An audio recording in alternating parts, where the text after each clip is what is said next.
conflict, this dispute, the strike, develop into something bigger, into greater crisis, as it was the case with the grain exports, for example? What do you think?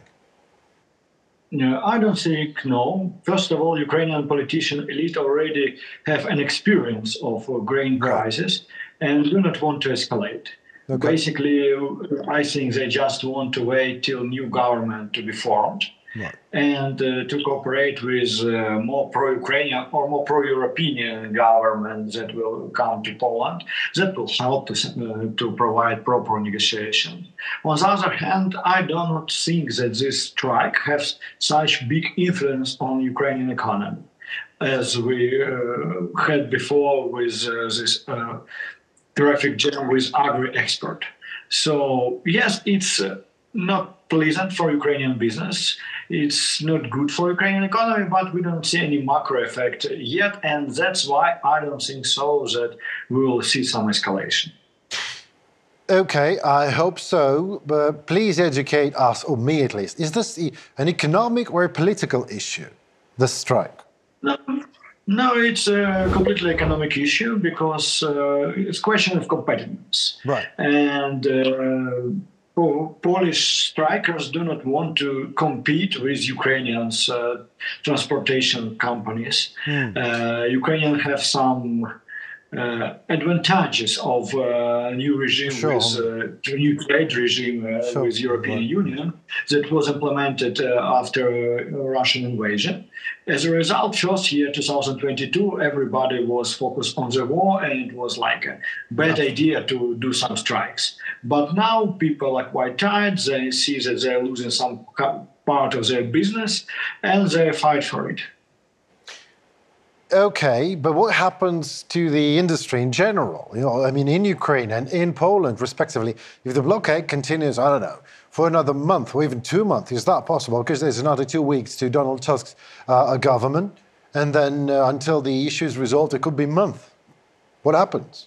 What is the I think it will definitely we'll see at least 1 month of the strike. No doubts, just because all the processes in Polish government need to be done, and at least 1 month, yes. When we're talking about industries, again, I do not think we will have some major effects. It's create problems for some retailers, for instance, especially pre-New Year and pre-Christmas sellings under a question for Ukrainian retailers. On the other hand, Polish producers of milk products, for instance, also struggling because they used to have big share of Ukrainian market. And now they just can't come to Ukrainian market. And Ukrainian producers are very happy about it. So both sides are struggling, yes. But again, it's not a major macroeconomical problem. It's problem of some small businesses, small sectors, some sectors of the economies.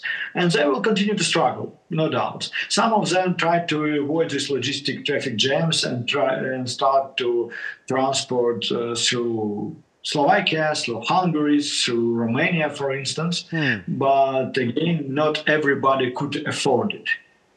Well, those Ukrainian companies or Ukrainian parts, Ukrainian people that are happy about the strike are certainly not the members of the families of these 2 poor drivers that died on the road, waiting for the road to be opened. But are you telling me that the strike has little or even no effect on the prices in Ukraine? I do not see any effect on the prices now in Ukraine by the strike, really. Okay, thank you very much. But can strikers block all the checkpoints? What's going on next? I mean, what I'm trying to understand. I mean, it's been 4 or 5 crossings closed at the moment. Blocked at the moment, excuse me. What's next? What about the checkpoints? What if all of them will be blocked? What then? Okay, the next problem could be Slovakia, where the other association of Slovakia and truck drivers also want to block it. So it will become major problems than it is now.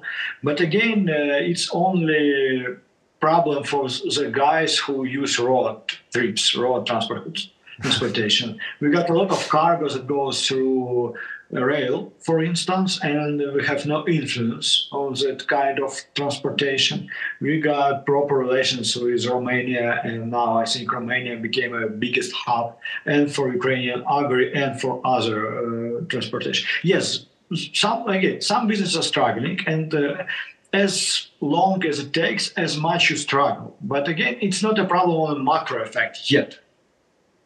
I hope it won't become one, really. But I also. yeah, indeed. I say the Polish freight carriers, which is actually the largest lorry fleet in the European Union, they are simply unable, they're wary of competition with Ukrainian carriers. They cannot compete. At least that much is obvious. So what strikers can be hoping to really achieve, and how will it harm Ukraine, or will it harm Ukraine in any way? Again, we will see what kind of compromise to be reached. So we don't know yet what kind of compromise will be. So we will see, would they reach something or nothing? Or nothing.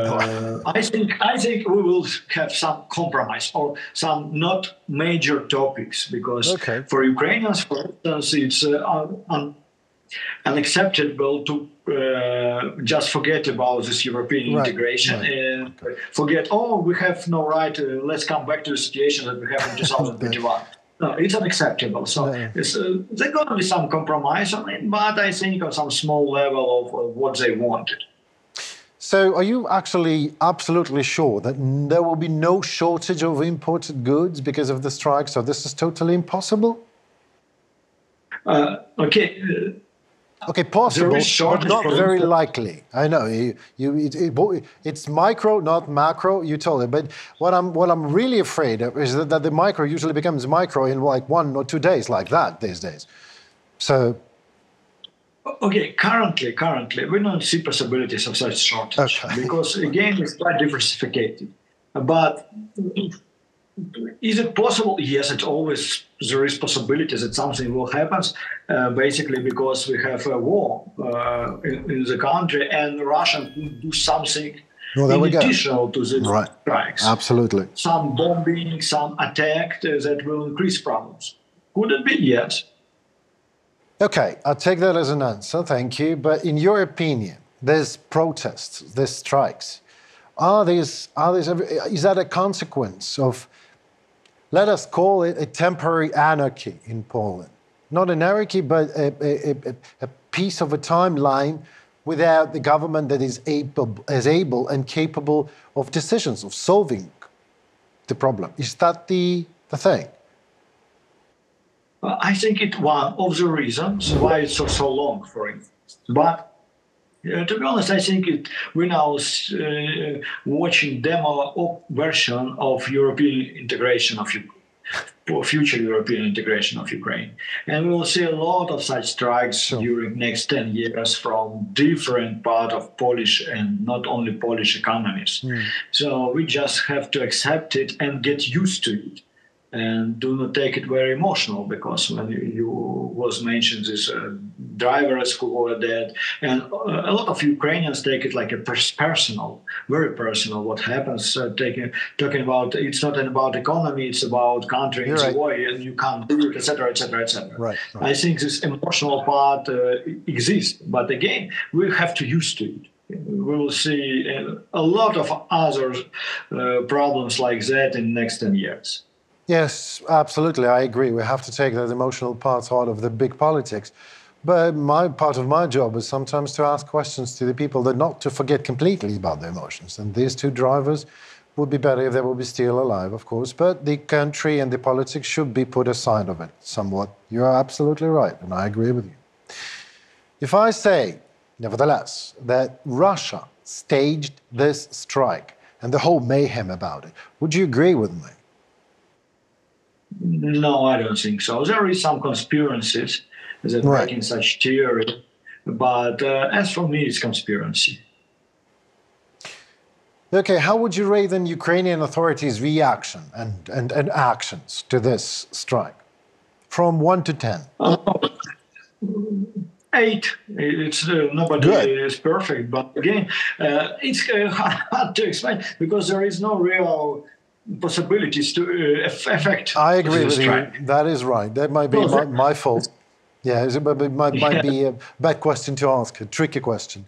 Okay, what advice then would you give to both negotiating sides, to Polish side and to Ukrainian side? Well, I don't think that I have such an option, and I have a right to give an advices, because Okay, from both let's imagine sides that you do have the right. I empower you to do that. Do it.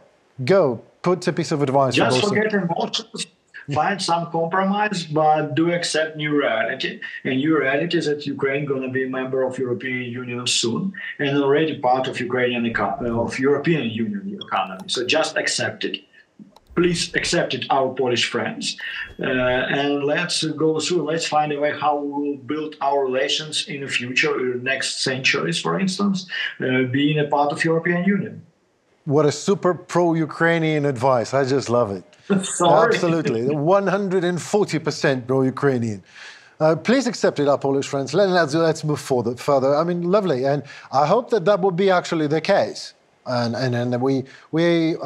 all right, well, let's move to European Commission. In all this mayhem, as I called it, does the European Commission have any real power to resolve this matter in case the Polish government fails to do so, or the parties fail to find a compromise? European Commission can resolve the issue or not?